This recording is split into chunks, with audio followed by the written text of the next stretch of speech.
The ceiling, le plafond. The floor, le plancher.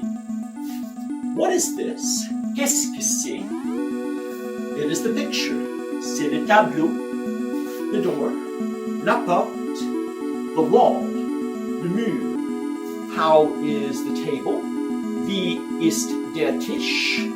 The chair, der Stuhl, the wall, die Wand, the dress, das Kleid. Is the pencil red? Ist der Bleistift rot?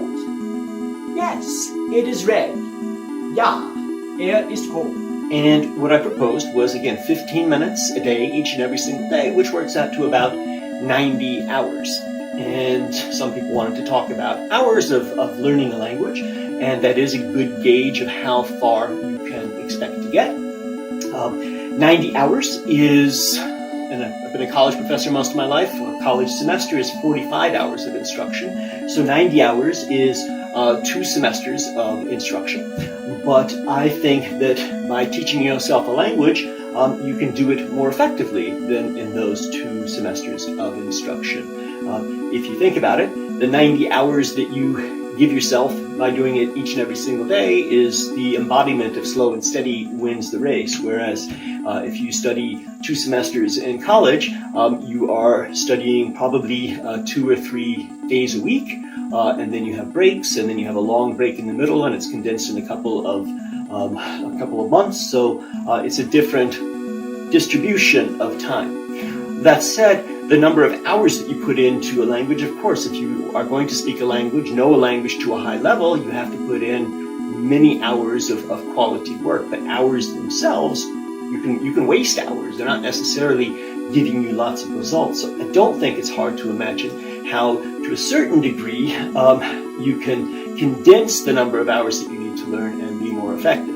So I do think that the 90 hours that you can get from this are equivalent not just to the 90 hours that you would get in university instruction, but perhaps you would also be doing homework there. And if you took it into the second year, that would be another 90 hours. So with homework and things, you would be studying 270 or 360 hours in 2 years of college instruction.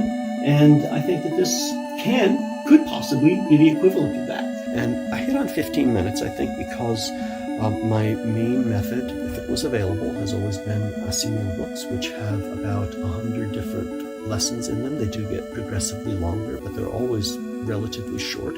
But you have to go through each new lesson for a couple of times to get the hang of it. And so 15 minutes is enough time to go through the new lesson, learn a new lesson, and to review some of the previous lessons, and so to make good systematic progress through a book like this.